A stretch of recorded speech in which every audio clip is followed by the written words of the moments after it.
And this could be solved literally by seeing like a group of drug runners walking out of the club. That's it. But we don't even see that. So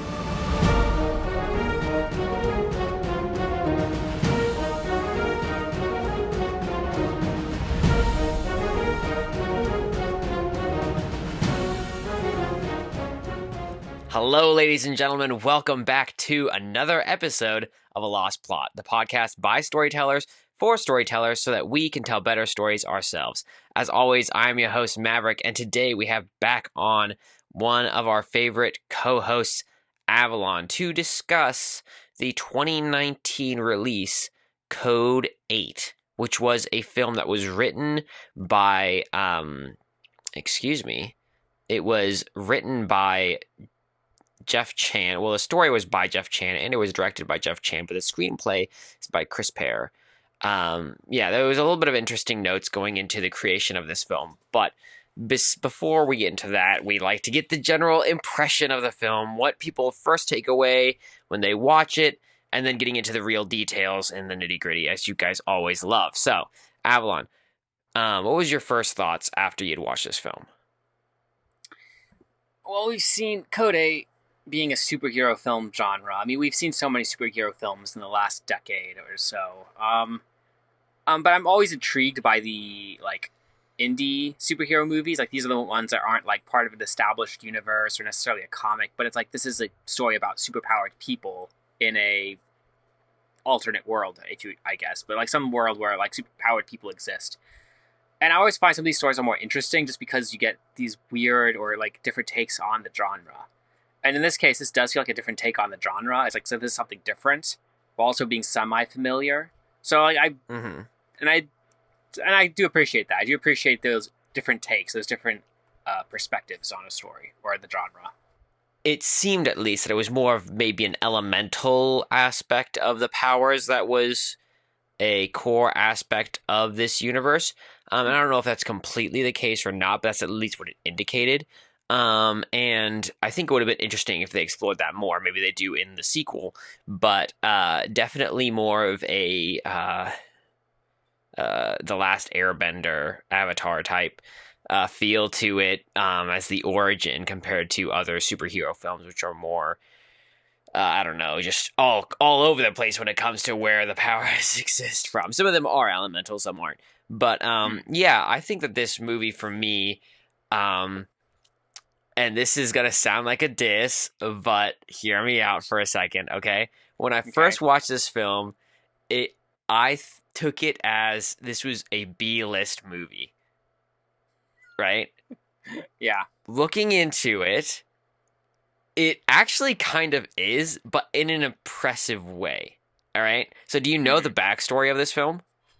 Not really. I mean, all I really know is, I think... what's his name? Stephen Amell and Robbie Amell, they're brothers, I think. And they both starred in this. And I think this was the whole crowdfunded too, but So that was the thing. Was originally Robbie and Stephen Amell released a short film in 2016 with the same name, and it acted as a teaser for this being a potential feature film.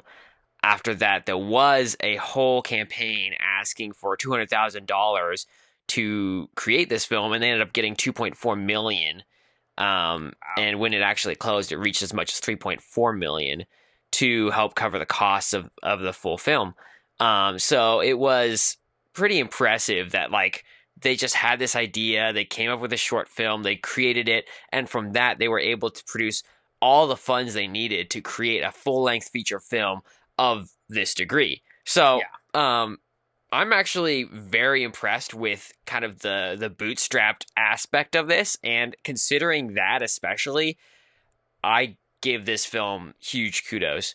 So we'll see exactly how that plays out, but obviously this is not my favorite film. I don't think anyone based off of that would think this is my favorite film, but I think there are some things going for it. I thought this is a very interesting exercise in especially the 9-point system, seeing how that plays out, because I think that this does some things very well and other things not so well. But we'll get into that. So based off of, actually, let's just get into a summary for people who have not watched this film, just letting them get a little bit of an introduction. What is this film about? So, Code 8 is a version of Earth, I guess, where superpowered people exist, and they had an influence on the development of America, I guess, where it's like the superpowered people kind of helped build America, but then robotics was developed, and they kind of made powered people obsolete. So then they just became like a threat to society, and so now the story follows Connor, who's a powered person with electric abilities, who's trying to keep his mom alive. She's dying of a tumor, and so he's trying to, and he runs into Garrett, who's a drug runner, I guess. But just like he through him, like starts working with him in an attempt to get enough money to pay for his mom's medical bills to save her life. And that's basically the conflict and story of the movie in a nutshell. But yeah, and it's pretty key because both of those things play into the conflict going forward through the rest of the film. So they did definitely cement things very well at the beginning. Also, as a side note, the main characters of Robbie and Garrett are both played in the extended DC universe, where Robbie played as Ronnie Raymond in Firestorm for The Flash. And then, of course, Stephen Amell played as Oliver Queen or the Green Arrow in Arrow. So they are actors that have existed in the acting space, but then this was their own almost activity going on here, creating this short film and then the full-length feature film that you see here. And they are producers on this film as well. So anyways, just a little fun fact for you guys. Now, based on the 9 points, the system we use to rate all of the films on here, Avalon, what did you give this film? I gave it a 6.3. Okay, yeah, pretty solid. Not a bad rating at all. I gave it a 5.4. So a little bit of a discrepancy, but overall pretty close to the same ballpark. It'll be interesting to see where our discrepancies lie, but because I wonder if they're in the same spots. We'll see. Anyways, let's get into the opener. Obviously, you have it start off with this character of Connor and the world he lives in, how he's trying to work. Well, they kind of give this flashback actually at the beginning. They have this like montage, the news montage. Well, it's like it's like news clips plus like old footage overlaid each other. It's like what people do when they're trying to show like what happens over an extended period of time. And it's like this is used often enough, but it was still like what they showed. Like it just kind of gives you an alternate take on gives you like the alternate history of this world of robotics and powered people and how we got to the world where the story takes place in. I think they did that. The montage is actually very well done. I'll say that. Yeah, what I liked about the montage is it gave you, in a fairly quick fashion, what was important in this universe, while at the same time not spending too much time on everything, and also not assuming you're going to catch everything in the opening scene. So a lot of the things you see in here are reiterated in some degree or another later on in the film when it's appropriate. Right? But they just give you a sense of a cohesive world and understanding this is the setting of the universe. They did it through the film clips, and I thought that it worked pretty well. You know, this was not a bad opener to the universe, and they needed something like this to establish it, or else you were going to have to either have a super compelling situation to throw the protagonist in right away that clearly spells out the world, or you would have a lot of just monologue explaining what the world is, which would take you totally out of the movie, or you'd have to do a Pope in the pool situation, something like that. Like, it would just not be great. So they did it pretty well, I think, considering the situation you're in, trying to give this world, right? And you even get the same thing in, say, Lord of the Rings, right? Where at the very beginning, you have this whole, 8 or 10 minute monologue from Galadriel just explaining the history of Middle Earth so that you know what's going to happen in this film. So it's not like that's not been used before. Anyways, Yeah, I thought it was decent. What was your thoughts on Connor as the main character and his introduction with his mom and all of that stuff? Connor kind of grew on me as the story progressed. Um, Mm-hmm. I'm not sure if it was like the actress's fault. The mom kind of took me out of the movie a little bit a few times through the movie, but it might have been her acting or just her character. But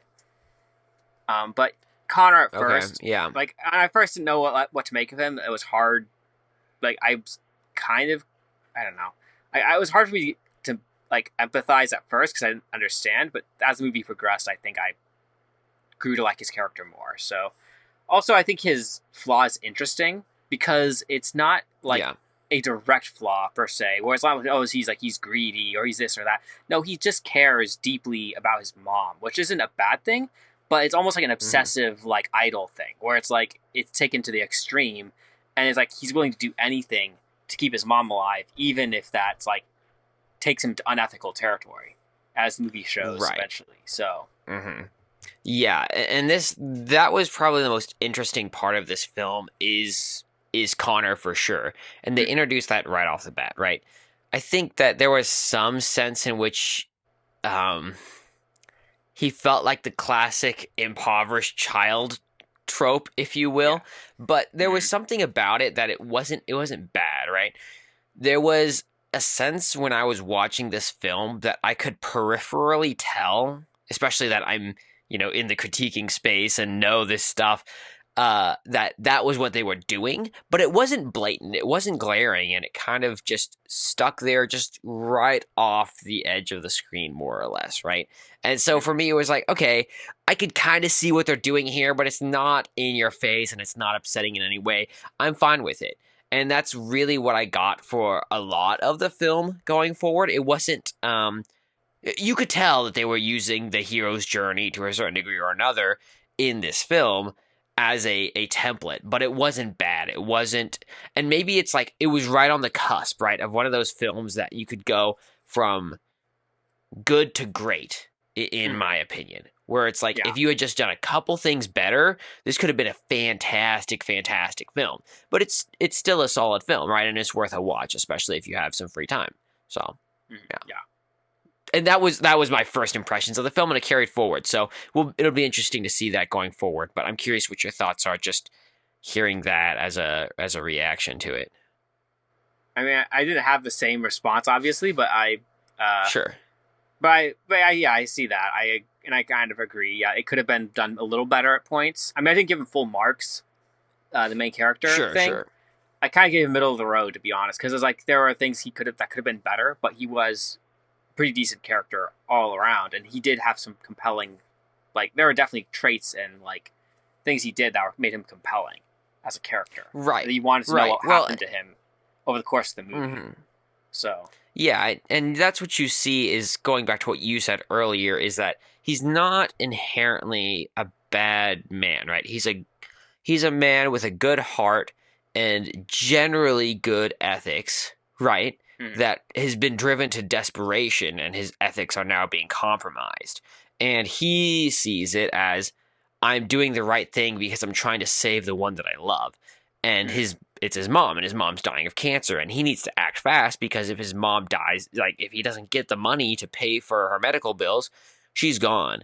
And that's the last person he has that he cares for. So it's kind of a tough situation for anyone to be in.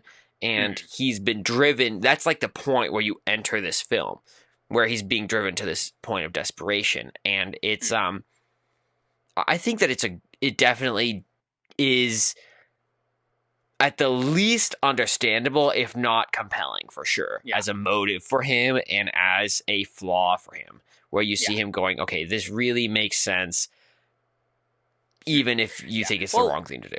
Well, I mean, the funny thing about it is like you take away this flaw from him, you kind of have almost the knight in shining armor character in a way, where it's like he's kind of this good guy, where it's like in every other way, Mm-hmm. he's stand up, he's upright, he doesn't try to hurt people. In fact, he throughout the movie he doesn't want to kill anyone. He wants to like keep people alive. And that one heist they do, like on the van, he's like Right. his conditions like we don't kill anyone, and Mm-hmm. like he doesn't want to kill anyone. He doesn't want to do break the law. He doesn't. He wants to do as minimal as Like he just wants to steal what he needs to save his mom. Like, and it's all for his mom.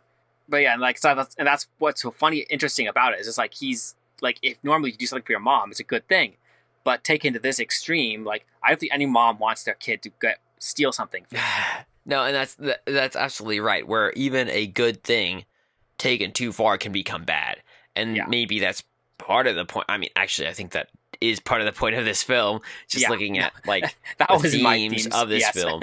Yeah, 100%. Getting a little bit ahead of what we normally talk about, but yeah, it's Mhm. absolutely that the themes of this film do surround this idea of Mhm. what does it mean to sacrifice for someone, and when does sacrificing for someone go too far, where Mhm. you've actually crossed a line. And this movie is making the case that clearly there is a line to cross where now you have done something wrong that is not okay. It's not acceptable to go this far. So I think that they definitely set it up from the start to create a compelling situation where making that decision is still tough, right? It's not like you can't empathize with how he got there, but it still makes the case that, yeah, it's still not okay, right? Anyways, what were your thoughts on I guess we're already like covering his arc. So, uh, I think it might be worth noting just like elements of his arc before we move on. What are your thoughts on, because obviously he starts off as this guy trying to do the right thing, and then he gets told, "Oh, we'll pay you this much if you work for us today," and he wants 200 up front, and then he starts getting into crime, and from there he gets into the drug ring, right? Um, what were your thoughts on the slow descent into the evil of the drug world?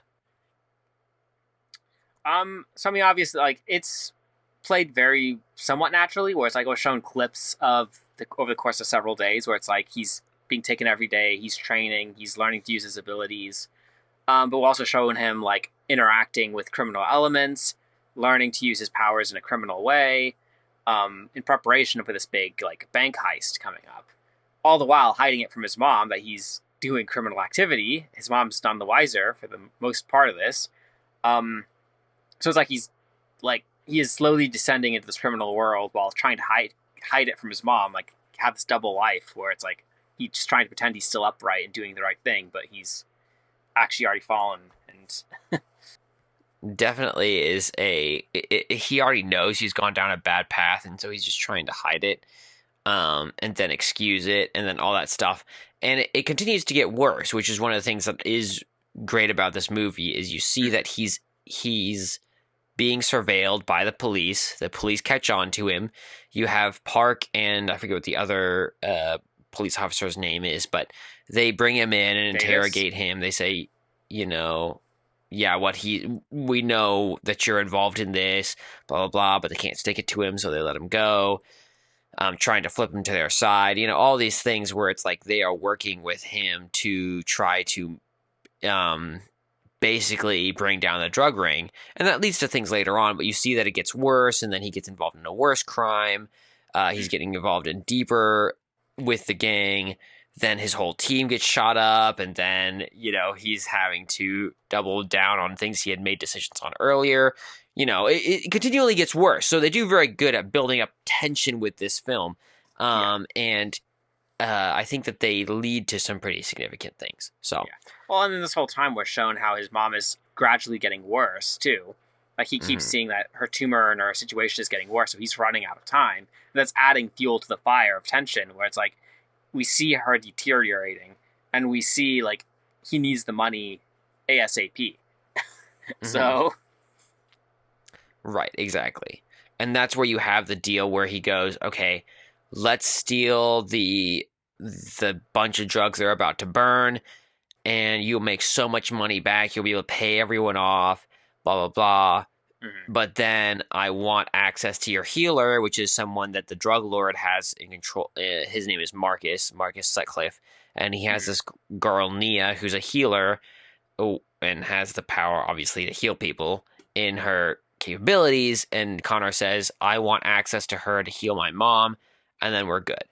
And the drug lord says, fine, good deal. And then Garrett makes the deal as well that he gets to be partners with Marcus in addition for doing this heist.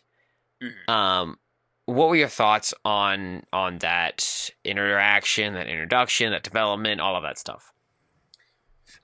Well, it's like a natural like progression. I mean, that's the other thing. It's not just heightened tension; it's a natural progression. Where it's like you see him like making decisions. Like if his mom is the most important thing in his life, like he is making decisions based on that. Where it's like I need to save her as fast as possible. And now that he knows about Nia at that point in the movie, he's like, let me have access to her to heal my mom.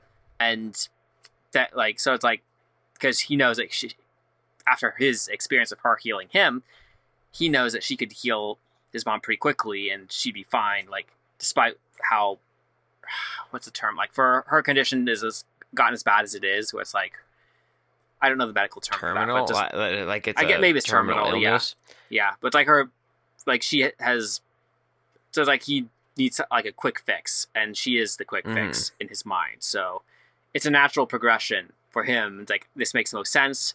Give me this, and like for doing this drug run kind of thing. And No, I just think that in regards to that situation, it's interesting because he starts making demands, right? Like mm-hmm. he's equal with Marcus on that, and it's par for the course for his character, and maybe it's just because he helped save Marcus's life that he has some clout. I wasn't exactly clear why Connor had leverage in that situation compared to everyone else. Maybe because they knew they couldn't short circuit the robots guarding the car in that situation without him. Well, considering that he got the information from the police officers investigating him, Kingston and Davis, I think, like he finds out about the drug run, about the truck from them, and he realizes that's where he gets the idea, and then he goes to Sutcliffe, and Sutcliffe, of course, he's a mind reader, reads his mind, so he verifies the truth of what he said. Like since he came up with the information, it's like he kind of, I guess he has some leverage because of that, like because he's bringing the idea to the table. Because he trusts him to some degree to be someone who's an asset in this case. That, yeah, I guess. Yeah, I don't. It's not the biggest problem with the film, right? It's just kind of maybe something that was sticking in my mind, and it is a critical pivot point for the film because from that decision ends up leading to the point where the entire team gets betrayed and attacked by Marcus's cronies, and half of their team dies as they're trying to escape. So what was your thoughts on that, and then the decision to turn everyone in, and the climax and all? We might as well wrap that up, especially for Connor's character, before we move on to the other characters. I mean, because obviously that betrayal, like he comes away with nothing. He doesn't have the girl, the healer. He doesn't have the money, and it's like he's running out of options. And he realizes that with the police, like, and obviously the police this whole time have been slowly circling him, and like they're closing in. So he knows like they're gonna catch him eventually. So now he realizes he only has limited options. So he like makes a deal with Kingston, where he's like, it gives him the information on Sutcliffe, because so that he can hopefully. But he and Garrett are like already there. Like they're gonna try to nab Nia and stop Sutcliffe before he can escape. So right, and so they have this whole shootout. They have this whole fight, and Sutcliffe ends up dying. But that's when we get the big reveal about Nia's powers that we don't know until that moment, and that's her healing. Comes at a cost to her, where it's like she takes on the wounds or sickness of whoever she's healing. So in regards to Revelations, I thought that was pretty decent, just because it's not the most amazing revelation, right? But it showed some functionality of the universe. It's one of those few times where you see that there is some sort of sacrifice that happens with their powers. It's not just, oh, I can do this because I have powers. It's, I have the ability to heal, but it comes at a cost. It's not that I just heal someone. It's that I take on the pain of whoever I'm healing. So you got cut, now I got cut. You have a heart condition, now I have a heart condition. You have a tumor, now I have a tumor. Like, that's how it works. So it's a pretty, I thought it was a good functionality they added to her powers, because it means that now you're making a hard decision. Are you going to take the tumor from your mom and give it to this innocent person for the sake of keeping the person that you care about alive? Right. Yeah, well, because now it's no longer just saving his mom. Now it's like you're intentionally trading one life for another at this point. Right. And it's like, right, exactly. And it's like you only have two people you can choose from. It's like he can't put himself in this situation like, oh, well, I'll give my life for you. No, it's like it's either his mom or her. And it's like at first he's like tries to force Nia to give her life to save his mom, and it takes her to the hospital. But once he gets there and she starts the process of healing him, that's when he starts to have like a change of heart and realizes, I can't do this. Like, this isn't right. And that's when he stops her and his mom ends up dying. And after that, he essentially goes to the police and turns himself in. Does he end up in prison? Because at the end, he's saying goodbye at his mother's grave. So which I thought the movie is kind of ambiguous as to what happens to him. And what I mean by that is, like, it doesn't make it clear where he's going, but it is clear he's going to go somewhere for a while. So he goes, like, he's at the police station, but then he goes to his mom's grave. We see him at his mom's grave, like, talking to her. And he indicates in that conversation that he's going to be gone for a while, and he just asks his mom to look over him and to nudge him in the right direction. So it's not clear where he's going. I assume he's going to prison. Right. So that final scene is a little odd if he turned himself into the police. So it's like, okay, how did he get here between then and... Sure. It's just a little odd. And I'll admit, like, when we talk about... probably should talk about this world building at some point, because there is some issues. But we'll get to that later. No, I mean, this is probably the most appropriate time to talk about it, just because that would be... I think it's better to say he probably was going to jail and it just was over. It was a little confusingly shot than to. I mean, there was a couple times where it was like where he was in the film didn't make sense, especially, and we noted this when we were watching it, was when he was in the hideout, Marcus Sutcliffe's hideout, right? And he has the big fight between him and Garrett on one side and the Rhino and Marcus on the other, right? After that fight, he goes to the hospital. The thing is there was a SWAT team surrounding the club they were in right before that. So how did they circumnavigate the SWAT team to get to the hospital? It's not exactly clear, a couple of things it's that kind of exactly make sense. Yeah, it's just one of those plot hole moments where it's like, what happened? Like, this doesn't make any sense. But it's like the writers said, and a miracle happens here. And they don't... like, they ran into a guy with teleportation powers, and he teleported them outside of the radius. I don't know.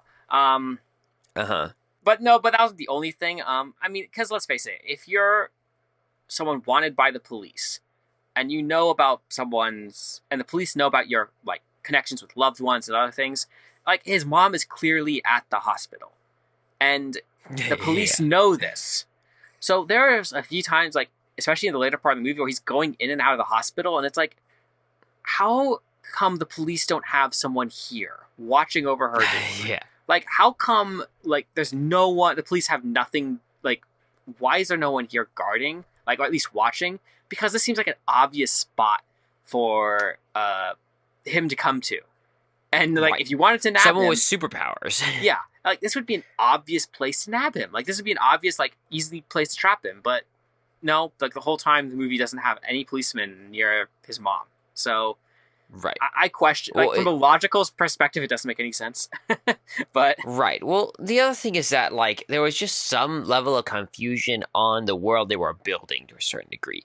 Where they give the impression with these drones and with these robots that this is a big surveillance state, right? They're watching your every move and they're making sure that you're obeying the law, right? And it's oppressive to some degree. But then there's a sense in which there's so many times where it's they don't know where people are, they don't know what's going on, and it seems questionable to say the least. Also, the fact that there was a no-fly zone for the drones inside the city seemed like a questionable rule, but we'll accept that they made that rule, right? I'll accept that. Yeah. I would doubt it, but I'll accept it. Mm. But then also the fact that the road wasn't cleared for such significant cargo that they didn't know that there was going to be construction, going on, or that Yeah. wasn't a red flag to them that, hey, something's up. There was things like that was like, okay, at least it was questionable here. If not, you guys are terrible at your jobs. So anyways, there was a lot that could have been improved. Interesting. I actually think from a story perspective, it would have been more interesting if they gave a reason for the no-fly zone. Like if there was like some incident or something that they referenced and said, we don't fly into this zone unless we have permission because of this incident, because then it would have added more tension to the whole story and what was going on. So when one drone flies into the zone before permission is granted, it would have added more like conflict to what was going on. It would have been more interesting. Right. Yeah. Well, and I think there's actually several times where they could have done that. Like the whole thing with Marcus, and we'll get to Marcus in a minute, but Marcus and Garrett and their conflict, I think, would have been more interesting if it didn't... It doesn't make sense for Marcus, the drug dealer, to take Garrett out, his drug runner, unless he has other drug runners he can rely on. But we never see any other drug runners who work for Marcus the entire movie. It's only see Garrett. Assumed. But right. Yeah, you're right. And it's like, maybe, but literally the only people you see are henchmen who are guarding him, and you see the funding group. I forget what the funding group's name is, but the Trust, yeah. Like those are the only groups you see in the entire film, and even like this could be solved literally by seeing like a group of drug runners walking out of the club. That's it. But we don't even see that. So now, granted, this was a low budget film in the grand scheme of things, so give or take whatever you want. But I think that the number of extras you would take for that is like 3 or 4 walking. So anyways, that aside, it's like there were several things, like you said, like I said, that could have solved things super simply, right? Visual cues, audible clues, whatever you want to tell us that this is the situation at hand and this is why this exists. So at least we have a plausible reason to believe this. But if you don't have any of that and you have question upon question popping up in people's minds, like, wait, why would they do that in a surveillance state? Well, why would they do that in the situation with drug runners? It doesn't make sense. They're just bad at their jobs at best. It leads a lot to questions. So anyways, I don't know if you have more to say on Connor and his arc or this the world that we are discussing at hand, but I mean, you do have to give him some slack because it's like, okay, this is not some big name studio making this movie. This is a smaller, this is a small group of people making this movie. Right. So I mean, we might bash this movie in some ways, but also at the same time, there should be some gray. So it's like, well, okay, they did what they could with some parts of it, clearly, but no, I'm not gonna hit this like I would a Disney movie for sure. But I think you have to note at least, like why discrepancies exist and how those could have been improved, especially in simple ways, of course, right? But it's not like I hate this movie for the things they have, and honestly, I'm impressed with the amount that they got done with this film. Could they have improved things with the budget they had? Of course they could have, right? There's no doubt in my mind. But also, this was a crowdfunded movie, and this crowdfunded movie was pretty awesome, all things considered. They have a sequel, so that's awesome. Good for them. What were your thoughts on Marcus, since he was the main he was kind of an interesting obstacle, I would say, because in some ways he was an asset to Connor, and then he becomes an enemy. Question, the police as well. I mean, well, because it's like you have the police and then you have Marcus, and it's like throughout the movie, it's like they kind of flip flop where it's like they're more of a threat than the other, and it's like it's hard to say which one is consistently the most antagonistic. I mean, I guess Marcus is at the end, um, Sure. but yeah, but like there are definitely sections in the movie where it's like the police are definitely very antagonistic towards people with powers, and you have what's Kingston's partner Davis. He's like very anti superhero or whatever. He's like he's very willing to kill him on sight kind of thing. Where it's like Hmm. whereas Kingston, like he has a daughter who is a powered individual, and so he has some sympathy for them. So it's like he doesn't want to just like go in guns blazing. He actually wants to have sympathy. Is like okay, and try to understand what is going on, so there's not a miscarriage of justice. So, Right.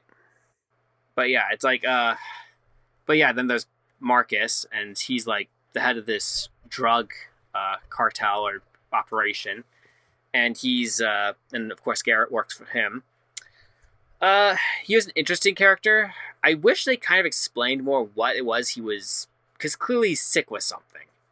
Do they ever explain what he's Hmm. sick with? I not that I recall, but I could be wrong. If Because you like he know, go needs ahead and Nia. leave us a Like it's comment. I don't remember them saying what he had, but it's like there's a reason he's keeping Nia around to heal him. Clearly he's sick with something, and Kids keeps bringing her close and having her heal him, like alleviate his symptoms.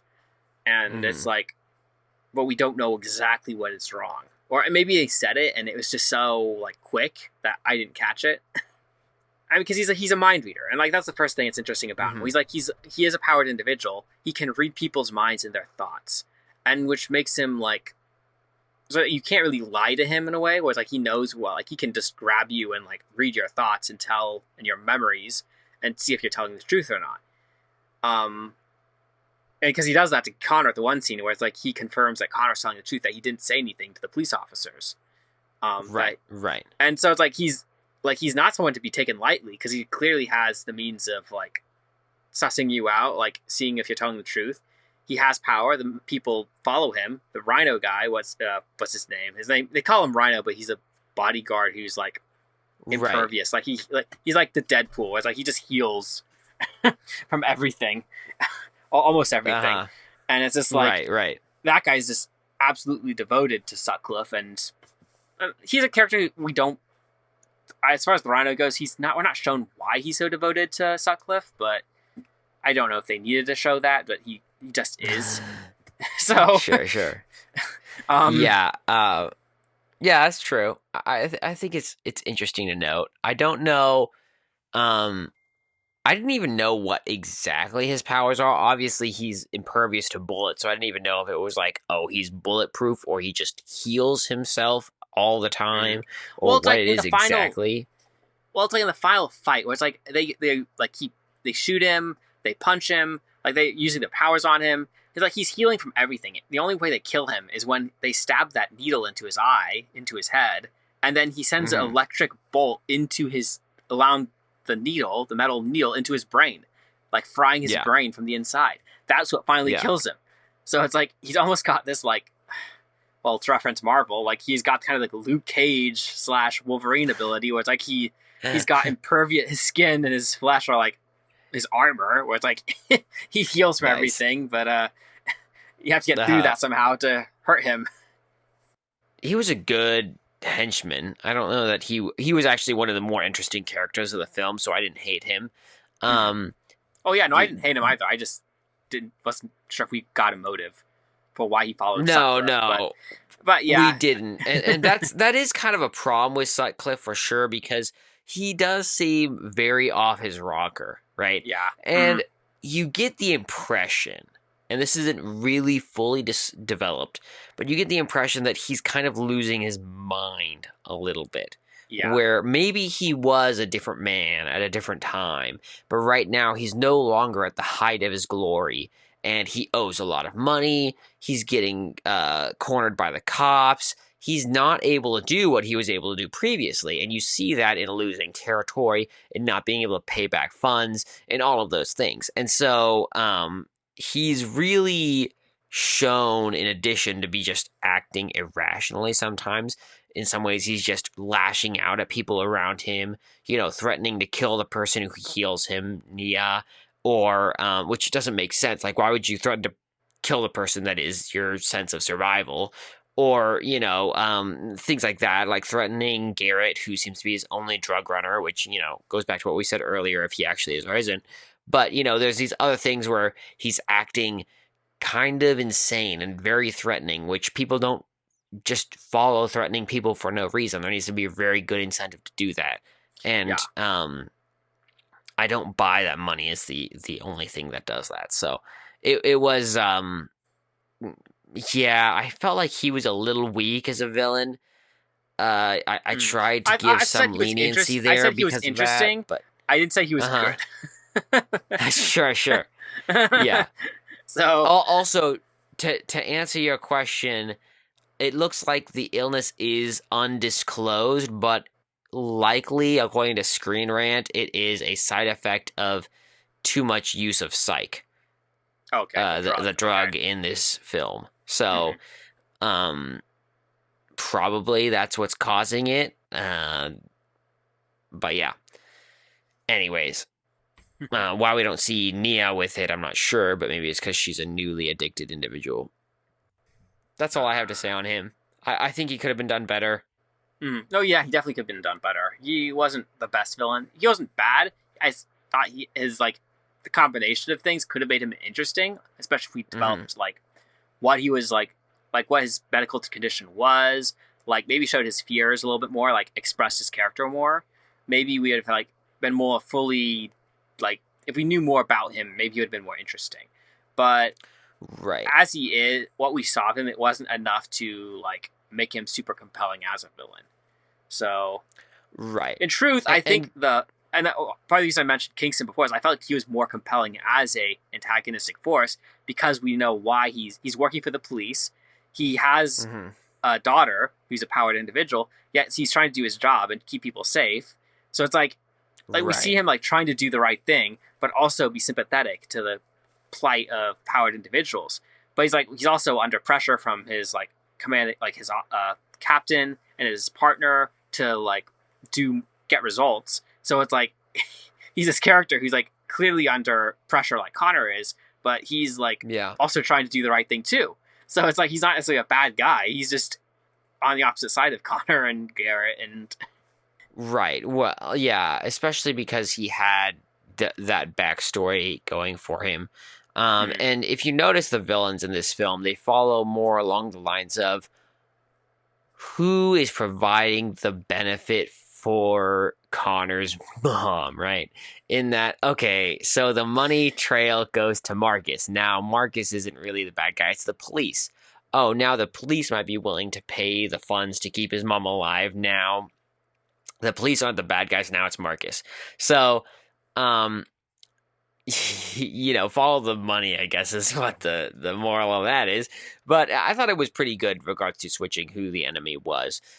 And you get the impression at the very least that Marcus isn't a fully trustworthy guy. And that's part of the reason why I wish the interaction between him and Garrett was done better, is because when Garrett makes the demand that he gets to be partners with Marcus, and Marcus questions it once and then says, all right, deal, and shakes on it, my first thought was, this guy's betraying them.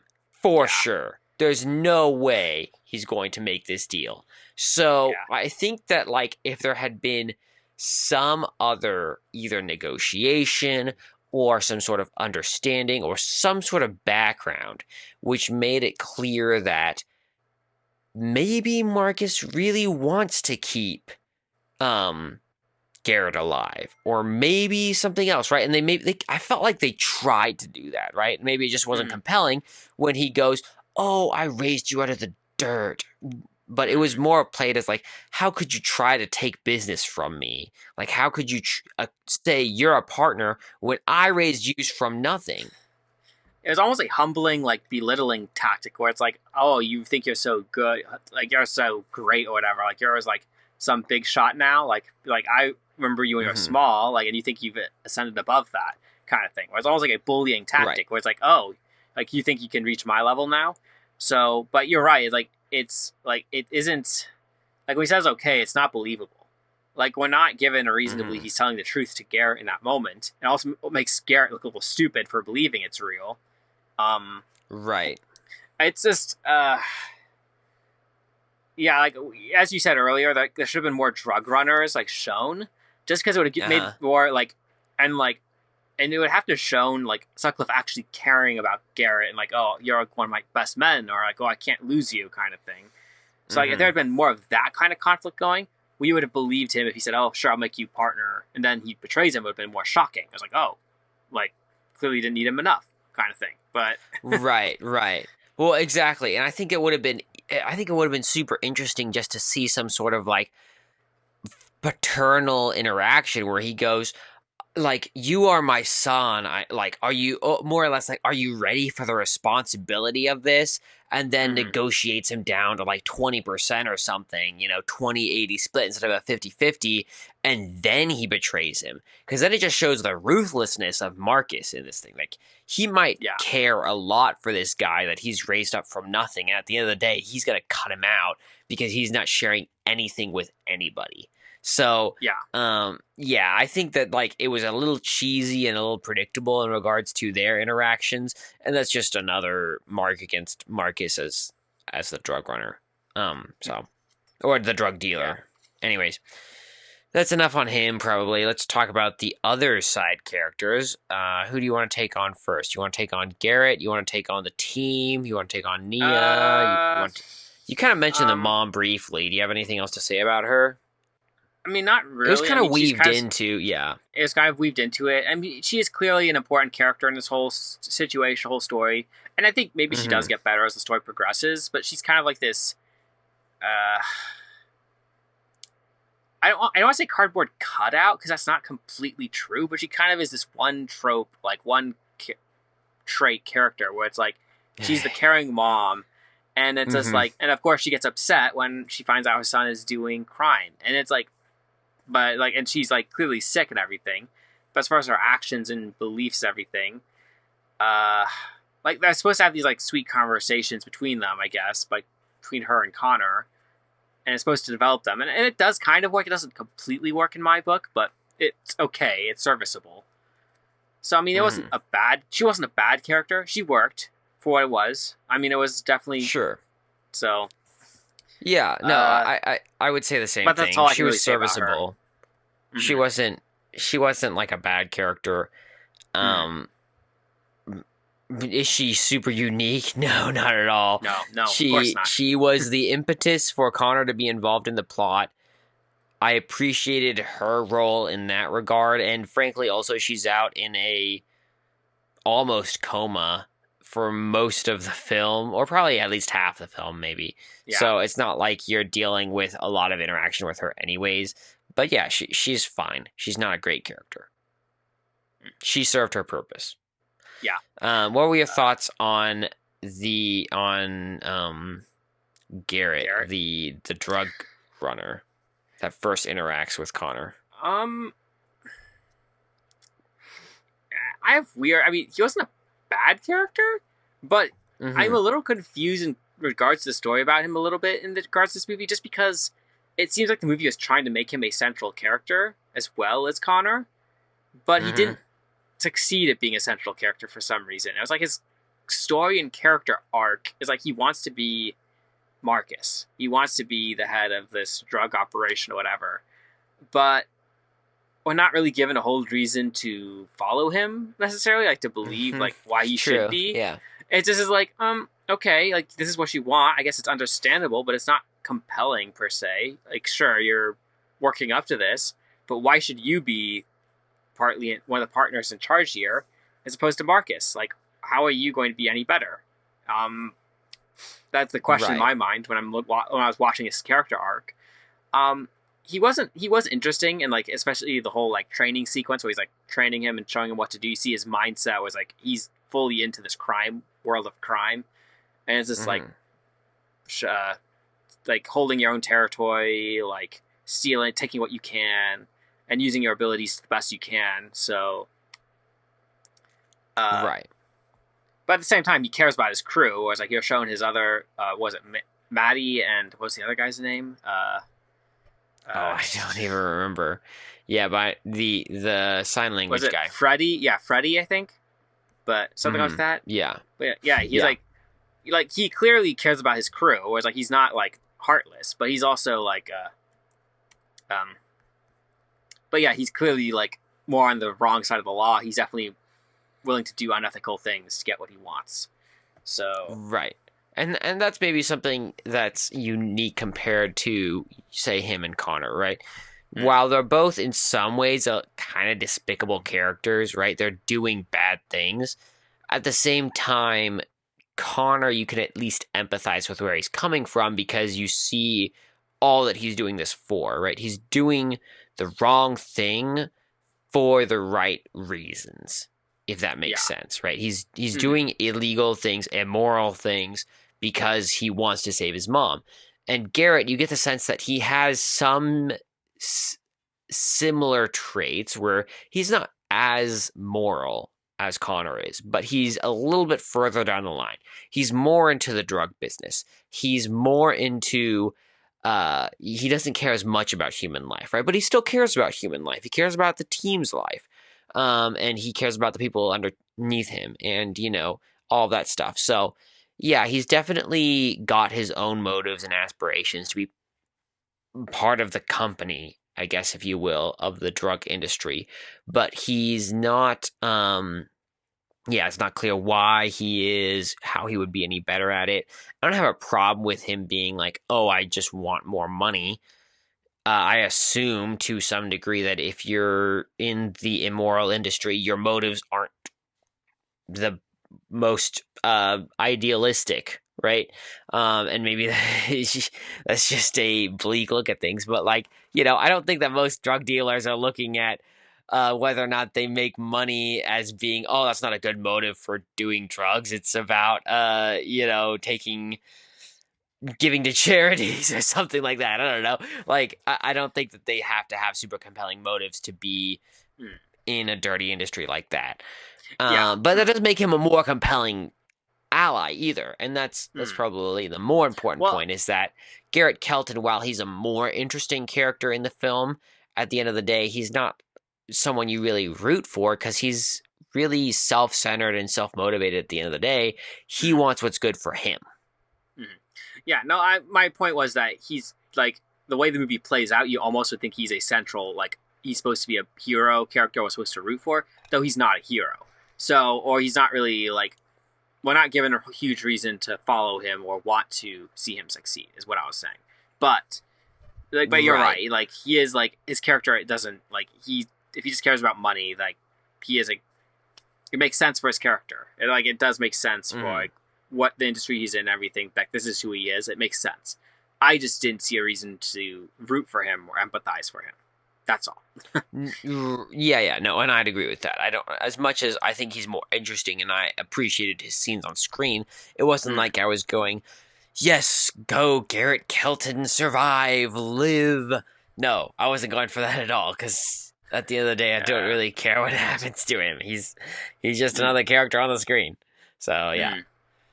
What were your thoughts on the other characters, Nia or even Maddie and Freddy, whoever you want? Like, they're all free game at this point. Well, in my opinion, Maddie and Freddy were interesting, like side characters, like part of the crew. Like clearly, Freddy is super strong. Maddie is like got fire, like super heat abilities, whatever. Oh, do we also? Well, it's only slightly important, but Garrett is a TK or telekinetic person. He can levitate things with his mind. But sure. Just mentioning that. But anyways, Freddy is interesting because he's like, he can't speak, I guess. Like he talks through sign language. Maddie is a little bit more forgettable. I can't think of anything that made her stand out super much from everyone else. She was kind of like, aside from her ability, she was kind of almost forgettable for some reason.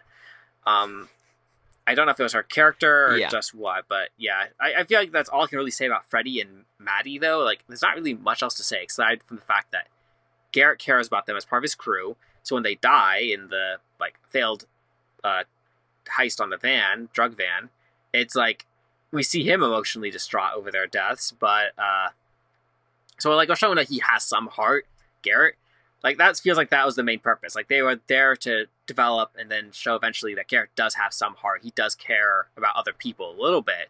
He isn't heartless, but yeah, I feel like that was their purpose overall in the story. Right. Well, and I was thinking about this because I just watched the movie Tremors, and wait a second, I'm gonna tie this in, okay? So in this film, in this film that we're talking about right now, Code 8, I got the impression that both Freddy and Maddie were not super memorable characters. Sure, it was interesting that Freddy can't speak and so he uses sign language for everything, but at the same time, it didn't really make him that compelling of a character. Versus Tremors, which is not an amazing film. I'm going to say that right off the bat, right? It's not like, oh my goodness, wow, I love this film. No. But at the same time, one of the things that is great about that is they have some very memorable characters, right? And if you see the character of Kevin Bacon and his partner, they're both fun characters, like characters you want to root for. You know, you want them to live.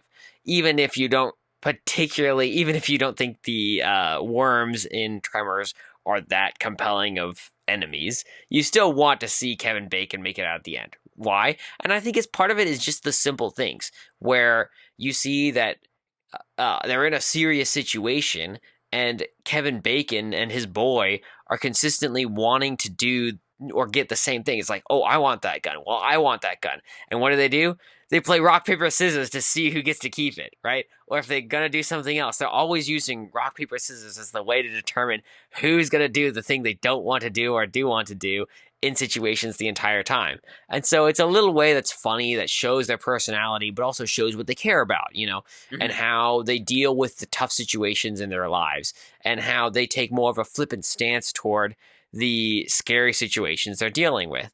And there's other examples of that kind of thing as well, where they'll, you know, anytime one of them comes up with a good plan, they give themselves a good old handshake, right? And it's like a good job, dude, you did this. So, you know, it's kind of funny, but it's also showing their personality and also showing what they care about, what they value. And we like to see those things. We like to see not just what people care about, but why and how they play those out. And in some ways, it's the quirky things in life that make people unique. And so I think, kind of going back to what you were saying with Freddy, they were trying to do that a little bit by showing, oh, he can't speak, so he uses sign language. Sure, but like, how does that show what he cares about, what he values, and all of that stuff?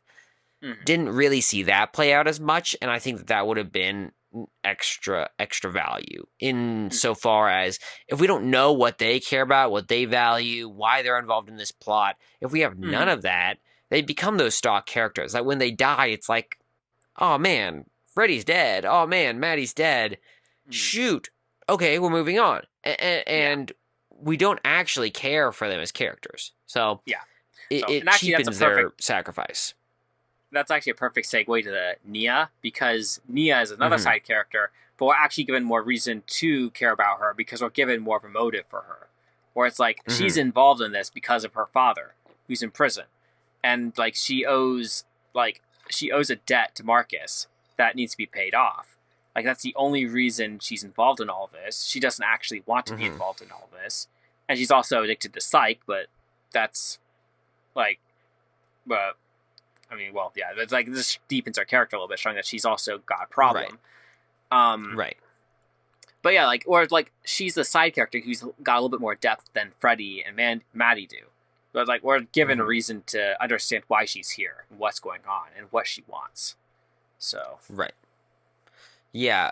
How do you think, especially for her character, because they play it out differently than Maddie and Freddy? How do you think that she develops in this film, and what is your overall thoughts, especially because she's integral to the conclusion? What are your thoughts on her by the end of the film? I mean, she doesn't really have that much of a character arc per se, because it's like she's there as sort of a living plot device in a way, where it's like she is there like to fulfill, like as a possible means of hope for his mom at one point in the movie. So because we know she's a healer, like she becomes interesting. It's like, oh, maybe she could heal Connor's mom, and then we become interested in that, not knowing that her ability costs her something, And once we know that, it becomes like a ethical question, like should she heal her mom? Should Connor Mm-hmm. force her to heal her mom? Because she clearly doesn't want to die. Like that's one thing that's very clear. Like she doesn't want to die. She wants to pay off her debt and live. She doesn't want to like, but she knows if she heals Connor's mom, she's taking the tumor into her own head, and she is going to die instead. Mm-hmm. So, uh, so in that way, I don't think anyone wants to die. So her whole character was like, not generally, but like we understand her and like understand her motive. It's like, oh no, okay, no one wants to like be put in that situation. No one wants to die. Like if they Sure, could, sure. like, so we're given a reason to empathize with her, and we're given reason to believe, like, actually kind of not want her to die. But we also understand Connor's situation too. So it's like it's a very difficult moral situation for the audience and for us and for and for Connor and for her. It's an interesting moment in the movie. Yeah, I didn't think she was the most compelling character. I think her psych addiction was interesting as a flaw for her and shows that, oh, she's just not this. It's not like she's this innocent person caught up in a terrible world. It's that she has her own serious demons she needs to deal with. And she is, in some ways, I mean, she is caught in an unfortunate situation, and it doesn't look like it's a good way to get out, both because she owes us debt, but also because she's addicted to psych. Yeah. And that's a big problem for her. So I think that she had a compelling reason to be there. I don't know that I thought she was super compelling as a character, and maybe that's partially because we don't really know a ton about her even at the end, other than she's, like you said, has a debt with her dad. So that she's trying to pay off. Why she's trying to pay it off isn't clear. Like what exactly is going on there, isn't clear at all. But yeah, I mean, I generally sympathize with her character. I thought that the implementation that, oh, she takes on the pain of whoever she's healing was interesting. And yeah, I thought it was a great element of the film, but she seemed more of a conduit for the film to me than necessarily her own unique character. And that's where it Yeah. would have been if we had developed her motives more at the same time developing the mom's motives more.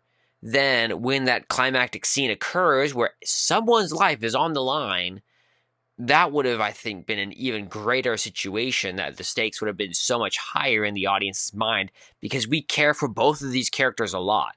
Yeah. And I felt like both of these characters were just a little stock and could Yeah. have been Mm-hmm. improved.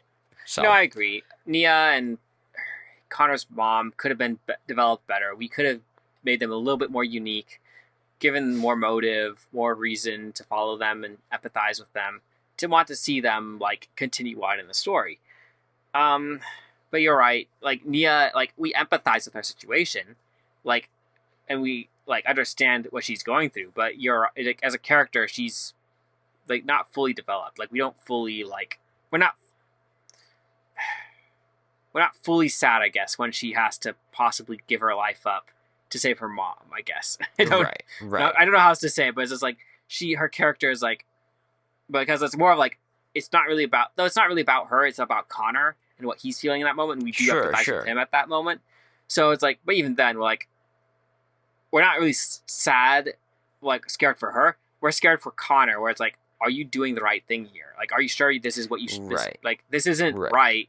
Are you sure you should be doing this? Like, it's more like from us, we're like focused on Connor in that moment, not on her. Mm-hmm. So Right, and the decision that he's making by forcing her to take this action than anything else. Yeah, that's true. Yeah, you don't. I would say that you want to focus too much on something that's not worth focusing on, but at the same time, I don't think they focused on the side characters enough in this film, and so they definitely should have devoted some time to those things. yeah. Yeah. Anyways, what are your thoughts on the ending of the film and the impact of this film going forward? I was somewhat satisfied with the movie's ending. It wasn't a bad ending. It's a decent ending, especially considering the themes and the message. Like, because clearly the focus was this conflict, like with his mom, like the struggle of like letting his mom go, like when she's dying. Like clearly, like we kind of see it coming by the end of the movie, but at the same time, it follows through with his struggle and with his weakness. So when she does die at the end, like, and like we see him like finally let her go because he doesn't force Nia to heal her, like he stops her. Mm-hmm. So we see him officially letting her go and letting her die, uh, and then he goes to prison supposedly. So it's like, but like, so we've given this complete character arc for him, and we see him like trying to become a better man afterwards. So it's like clearly he's like stepping away from the crime he was doing and trying to do better. So, Mm-hmm. so I was, because of how it ended, with especially Connor, I was happy with how they portrayed, at least with Connor's character. Garrett, I mean, it was harder to say, but just could have been better there, but whatever. Sure.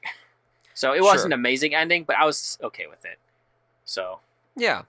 And this is a Netflix film, right? It's I mean, some Netflix films have been pretty decent. I mean, if you've seen The Gray Man, which we actually haven't reviewed on this podcast yet, maybe it's worth a review. But sometimes they have good ones, or they have not so good ones. You never know with Netflix.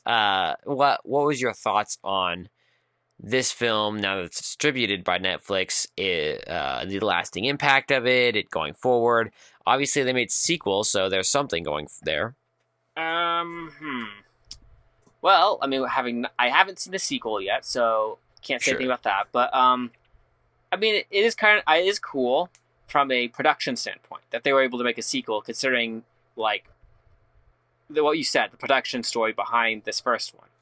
It is cool when a movie when a movie does well enough that it garners a sequel. It's kind of like the story with Steven Spielberg and Jaws, where it's like he like went through so much crap making that movie, and then like they thought it was gonna bomb, like it was gonna ruin him, and then it became like one of the biggest movie hits in years. And like so, and then like it made him like it instantly made a name for him. So it's like you love hearing, like, from filmmaker perspective, you love seeing stories like that because it's cool to see someone succeed after like going through so much pain and like making a story like that. But so I mean, it is cool to see they got a sequel. As far as the lasting impact of this movie, I don't know. Like as we both kind of gave it middle of the road reviews, like maybe above average. But I don't know if like the movie inside of itself is going to leave a lasting impact on society in many years. Like, I mean, especially with so many superhero movies coming out in the last decade, like, what has this movie got that's going to make it stand apart from everything else? It definitely is better than a lot of the superhero movies out there. I'm not going to say, like, there's definitely a lot of crappy ones, but is this movie going to, like, be around 10 years from now, 20 years from now? I don't know. Maybe. But, I mean, we'll see. Yeah. I mean, I almost think it would have to get a remake and fix everything that's wrong with it for it to, like, because here's the deal. This story actually could have been amazing, as you said at one point, if they just fixed a few things in it. Like, if they if they were to make a remake, they could fix all those things and make an amazing movie out of this, like an actually like classic movie. But I mean, I doubt that'll happen. But you could see it happening. Yeah. No, I agree. I mean, and my sentiment is very similar to yours. I think that this feels like just another superhero movie in the film of superhero movies, but it feels in some ways like a big budget Marvel film. So in some ways, that's diss on Disney and compliment to this at the same time, where obviously Disney is trash. We know this to be a fact. So, their superhero movies have really lacked, and while, even Deadpool 3 was hilarious, it's not a great story, and they really need to still work on their stories. This one actually tried in some ways to their story, and they did half decent, right? Were they following the hero's journey? Yes, they were, obviously. But it wasn't a half bad job of it either, versus a lot of these recent Disney Marvel superhero movies, which were garbage and definitely needed a lot of work. Don't come at me with the Marvels, because we're not watching that again, So I think that there's a lot to be said for this film, especially considering that it was a budget that was built off of the backs of everyday hardworking people who decided, yes, let's see this film come to life. I think that's awesome. And I hope that they continue to work on their skills and develop even better movies going forwards, because in regards to a first film or second film that they've created themselves, which it sounds like it was, This was not bad. It was a solid run, and I hope that they continue to make better films going forward. So, yeah, that's it. That's the pod. We hope you all enjoyed. We will be back as we always are next week. Until then, like and subscribe. You know, that's what we're looking for. That's all we want. We want a little comment. Follow us below online. The podcast. That's Look right. up our saying socials. something about the podcast. Just leave us some sort of review, right? Apple Podcasts, we're right there. Yeah, anyways, that's all we're asking for. We'll see you all, as always, next time.